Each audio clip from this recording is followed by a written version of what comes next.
Cheikh Khaled Bentounès, comment allez-vous? Ça va bien, merci. Bienvenue à vous. Merci. Chaque fois qu'on se revoit, j'ai l'impression que vous rajeunissez. Ah bon. Alors, je ne sais pas si ça vous fait plaisir ou pas. Ce qui est sûr, c'est que vous vivez avec votre temps et avec votre sagesse. Mais moi, je trouve que vous rajeunissez. Il y a toujours quelque chose de nouveau chez vous. Merci beaucoup. Cheikh Khaled Bentounès, comment va Jannatul Arif pour commencer? Eh bien, Jannat Arif va très bien. Ouais. Et nous continuons avec les moyens qu'on a et avec cette perception de pouvoir apporter quelque chose de positif, un nouveau regard, quelque chose qui peut réconcilier, unir. Et cet événement que j'ai l'honneur aujourd'hui de vous en parler, c'est un événement qui se prépare depuis déjà plusieurs années. Ouais. Il a commencé à Paris, à l'UNESCO, c'est là qu'il y a eu le lancement du prix Émir Abdelkader. Ouais. Et puis de Paris, ça a été à Mostaganem, Mascara et Alger. Le protocole, c'est là où on a signé, c'est à Alger qu'on a signé le protocole de cet événement. Entre trois entités, donc Jannat Arif, Aïssa, ONG internationale, et Med 21 qui regroupe les universités du bassin méditerranéen. Et là, nous arrivons enfin à la concrétisation de ce prix. Le prix qui aura lieu le 21. Le 21 septembre. Alors le 21 septembre, pourquoi on a choisi cette date?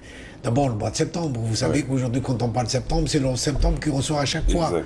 Donc, le fameux attentat qui a bouleversé le monde et qui a été en quelque sorte le début d'une aventure qui continue aujourd'hui, une vague de destruction qui continue. Et nous avons pensé que il faudrait peut-être retenir cette date du 21 parce qu'elle est la journée mondiale pour la paix.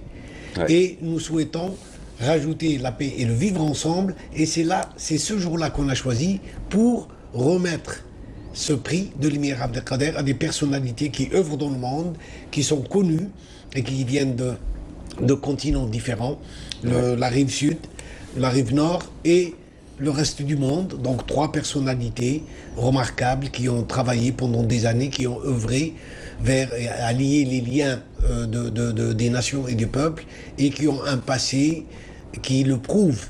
Donc, et chaque année, on espère retrouver des gens. Donc, ce prix-là va récompenser des personnes qui œuvrent pour la paix, pour le vivre ensemble. Vous avez choisi Mostaganem pour la tenue de ce prix. Pourquoi? Alors, on avait d'abord au premier lieu choisi Alger et le Bardo. Mais la demande, on a reçu des demandes de personnes qui voulaient assister et les moyens que nous avons au Bardo sont limités. On est parti avec 250 personnes et là on est à plus de 1500 personnes. Donc il y a une forte demande et le seul lieu qui convenait, question pratique, question aussi pour la gestion et la logistique, c'était... C'est un lieu que vous connaissez. Le lieu qu'on connaît, donc c'est le siège de la Fondation qui a le plaisir d'accueillir tous ces invités qui viennent des 4 coins de l'Algérie, mais aussi des 4 coins du monde. Alors, les personnalités que vous allez honorer, on peut les citer aujourd'hui? Bien sûr, bien sûr. Ces 3 grandes personnalités, on va commencer par une personnalité qu'on connaît bien, en tout cas chez nous, c'est l'Akhtar Brahimi. Oui. Qu'est-ce qui vous a...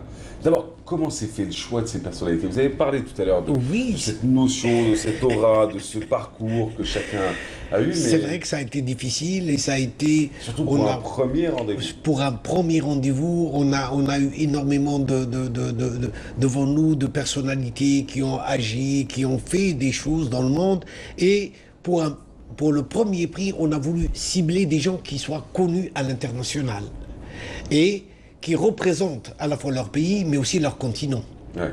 Alors, l'Akhtar Brahimi, je suppose que personne n'ignore le travail qu'il fait auprès des Nations Unies. Il est quand même l'envoyé spécial du secrétaire général des Nations Unies. C'est un ancien ministre algérien et il a un parcours qui est honorable, si on peut le dire, qui honore notre pays, parce qu'il fait face à des problèmes, à la gestion de problèmes difficiles, notamment au Moyen-Orient, comme la Syrie, comme l'Irak, comme l'Afghanistan. Et il est resté un homme humble.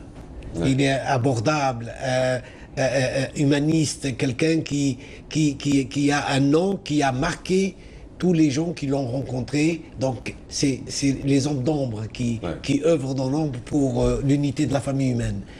Et la deuxième personnalité, nous avons voulu aussi marquer que l'Europe, actuellement avec tout ce qui se passe au niveau de l'islam, au niveau de l'image de l'islam, nous avons essayé aussi de voir une personnalité connue, qui a été lui aussi un ministre, un ancien ministre des Affaires étrangères de son pays, et qui a été pendant plus de 11 ans le directeur général de l'UNESCO. Donc l'UNESCO, c'est quand même aussi une des institutions de la culture et notamment de la paix, de la culture de paix.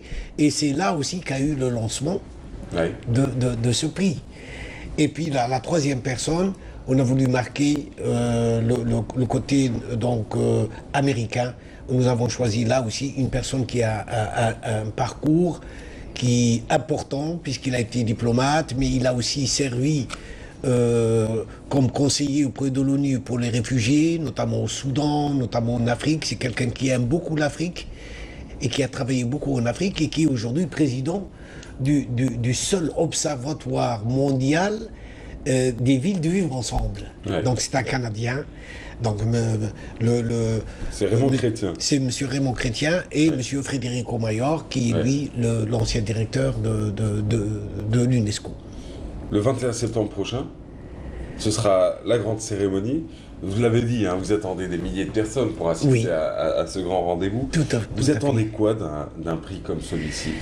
Alors, le but, parce que c'est pas un prix pour un prix. Le but, je vous l'ai dit, c'est de marquer les consciences et de dire qu'il y a dans le monde musulman et il y a dans ce pays des voix qui s'élèvent et qui appellent à la fraternisation de l'humanité, à unir la famille humaine et de dire que si nous faisons rien, le monde va aller de mal en pis et peut-être vers la rupture. Avec ce qui se passe aujourd'hui et en Europe et notamment en France, les différents attentats qui se sont passés, le dernier à Nice et à Rouen et ça continue. Et hier encore, je voyageais hier et hier on avait des informations sur une préparation d'un attentat qui a heureusement échoué. Et quant au Moyen-Orient, c'est la catastrophe. Nous sommes en train, c'est la première fois dans le pèlerinage où un pays musulman est exclu. C'est-à-dire les pèlerins iraniens n'ont pas le droit cette année de faire partie du pèlerinage, donc de communier avec leurs frères du reste du monde musulman. Nous avons le problème donc de la Syrie qui n'est pas résolu. La Syrie, ce pays qui était un musée à ciel ouvert de notre civilisation, de la grandeur de l'islam, qui est aujourd'hui totalement détruit. Nous avons l'Irak, rien n'est fait et rien ne prévoit l'avenir dans cette déchirure entre sunnisme et chiites qui est entretenue artificiellement. Nous avons ce pays le plus pauvre des pays arabes, le Yémen, qui est dans une souffrance considérable. Alors quoi faire? Alors oui, il faut faire appel à des gens comme l'émir Abdelkader, ceux qui avaient cette voie d'ouverture, ceux qui prêchaient cette fraternité humaine, ceux qui défendaient les droits des minorités, ceux qui, malgré la souffrance qu'ils ont vécue, malgré qu'ils ont été agressés par d'autres, n'ont jamais perdu le sens de l'humain. Et ils ont défendu les droits de l'humanité. Et ça va se passer le 21 septembre. Le 21 septembre, Inch'Allah, et à cette occasion, donc, d'abord, je souhaite bonne fête de Eid al-Adha à tous nos compatriotes et en même temps leur dire nous avons besoin de la pensée de l'émir, nous avons besoin des écrits de l'émir et la plus grande nouvelle que je pourrais dire aujourd'hui, c'est qu'il y a une chaire de l'émir Abdelkader qui vient d'être créée grâce à tous ces efforts à Alger, dans la faculté de droit. Donc nous aurons pour nos enfants et les générations à venir, ils pourront aujourd'hui étudier la pensée de cet homme. Ce n'est pas qu'un compatriote, ce n'est pas qu'un combattant, c'est un philosophe, c'est un grand mystique, c'est un homme de la spiritualité, c'est un homme aussi d'un grand humanisme, qui a été l'homme le plus décoré de son époque. C'est un homme qui, grâce à lui, le canal de Suez s'est fait. C'est un homme il a sauvé la Syrie de la destruction à son époque, en 1800... 60, cette déchirure entre chrétiens et musulmans qui s'est passée, il l'a réparée. Donc nous avons besoin de la pensée, de nourrir nos enfants avec cet islam libre et responsable, cet islam humaniste, cet islam qui permet à l'être aujourd'hui de revivre son patrimoine, de revivre sa culture, de revivre sa spiritualité. Que répondez-vous aux détracteurs de l'émir? Ils ne le connaissent pas. Ouais. Les détracteurs ne connaissent pas l'émir. Ceux qui ont, à une certaine époque, traité l'émir d'hommes, de grands révolutionnaires, mais qui allaient tourner la veste, ceux qui avaient dit des choses qui étaient peut-être fausses. Ils ne le connaissent pas, ils ne le connaissent pas, ils ne connaissent pas son histoire. Ouais. Et nous sommes là pour justement, ce prix va permettre au monde entier. L'exposition de l'émir Abdelkader est aujourd'hui traduite en 8 langues. Oui. Elle a parcouru le monde. Et elle a été au Japon, elle a été au Canada, elle a été en Turquie, elle a été... là, elle est en train d'être préparée pour partir en Indonésie. Ouais. Elle va rester des mois et des mois à faire le tour. L'Indonésie, c'est le plus grand pays musulman au monde. Ouais. Donc, ça doit être une fierté pour les Algériens d'avoir un homme avec une audience aussi extraordinaire, dont une place à Mexico porte le nom, ouais. Dont une ville aux États-Unis porte le nom. Ouais. Al-Qaïda City. Et dans des places à Paris, à Lyon, l'île de la Réunion. Regardez où se trouve l'île de la Réunion. L'île de la Réunion, dans la ville de Saint-Pierre, il y a un square, il y a un jardin qui porte le nom de l'émir Abdelkader. Et il reste l'homme pour les historiens, mais pour les intellectuels, comme un phare dans l'histoire du 19e siècle. C'est l'homme qui a donné du sens et le premier qui a prononcé ce mot qui aujourd'hui est devenu international, les droits de l'humanité. Ouais. Vous avez parlé donc de cette nouveauté à l'université d'Alger. On pourra étudier la pensée, la philosophie, le parcours de l'émir. Mais comment généraliser tout ça à toutes les nouvelles générations? Ceux qui ne vont pas passer forcément par ce cursus universitaire, ceux qui ne vont pas passer par l'université d'Alger. Alors je crois que les médias vont jouer un rôle considérable. C'est de préparer une série de télévision, par exemple, pour faire connaître ce nom. Parce que vous l'avez bien souligné il y a quelques instants en répondant à ceux qui disaient un peu n'importe quoi sur l'émir, vous dites c'est par méconnaissance, c'est par ignorance. Alors du coup, pour éviter cette ignorance-là pour les générations futures, pour faire connaître l'émir Abdelkader, selon vous, comment doit... Ok, les médias, mais... Les médias, et si on a une chaire, ça veut dire qu'aujourd'hui, ils rentrent à l'école. Ouais. Parce que cette culture de paix, cette culture du vivre ensemble, cette culture de la tradition vraie de l'islam, où on peut l'inculquer, c'est au niveau de l'école. C'est-à-dire l'enseignement, c'est l'enseignement qui fait les hommes de demain, qui fait les responsables de demain.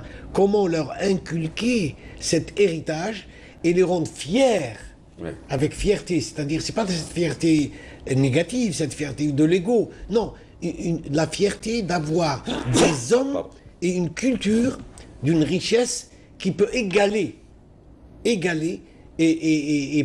nous permettre de mettre à niveau avec les pensées du reste du monde. Pour présider, alors là aussi, les personnalités ne vont pas manquer à votre événement du 21 septembre. Alors pour présider cette cérémonie, 2 personnalités. Oui. Je vous laisse les présenter. Je vous dis un nom et vous parlez de la personne, puis je vous enchaîne avec la deuxième personne. Driss Jazayri. Oui, Driss est un ami.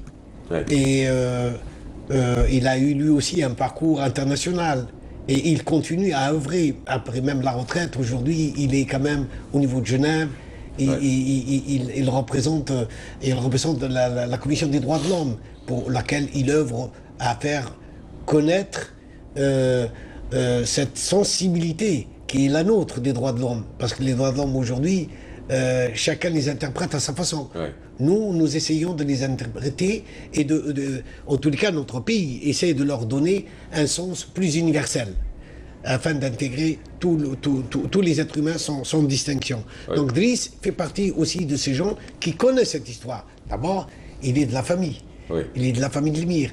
Et il a aussi joué un rôle dans la fondation de l'émir Abdelkader. Oui. Et c'est un homme d'une sensibilité. Il a cette sensibilité de comprendre le message qu'il faut répondre aujourd'hui, ce message de revivification de la pensée de l'émir. Fadila Al-Hanan. Alors Fadila Al-Hanan, elle aussi, tout ça c'est des gens que je connais depuis très longtemps. Oui. C'est une d'origine marocaine, mais dont les parents étaient en Algérie, donc elle a un lien particulier, puisque ses parents eux-mêmes sont nés dans ce pays-là. Mais elle est belge, elle a grandi, elle a étudié en Belgique, et elle est ministre, elle a été ministre de la Culture, et actuellement, elle occupe un poste important au niveau du gouvernement de la francophone en Belgique, et c'est presque, elle vient parce qu'elle aime ce pays, et elle vient aussi en amie pour pouvoir soutenir cette action. Elle nous aide au niveau de Bruxelles, au niveau de la communauté européenne, à faire rentrer ce discours à l'intérieur des institutions européennes.